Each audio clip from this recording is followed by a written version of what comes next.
بسم الله الرحمن الرحیم. الحمدلله. دا مونږه مقام بدر خواته موجود یو. زما په دې لیفت ساید باندې چې کوم غر ښکاري دا هغه غر دی چې په کوم غره باندې فرشتو جنگ په وخت باندې نزول کړه او حضرت علی رضی الله تعالی عنہ نبی علیہ السلام بارگاه حاضر شو. یا رسول الله زه خدا ټکی واورم اقبل یا خیسوم، اقبل یا خیسوم، اقبل یا خیسوم. دا څه شی आवाज دی؟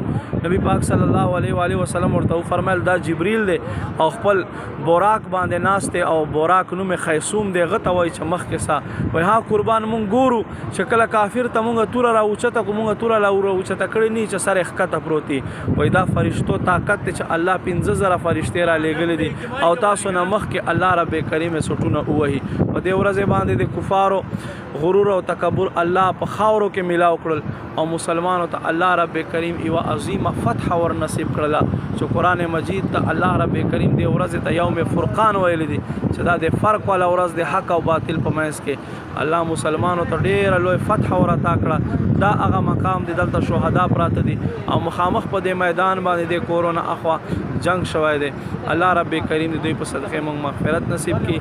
آمین بجاه نبی الامین صلی الله علیه و آله وسلم.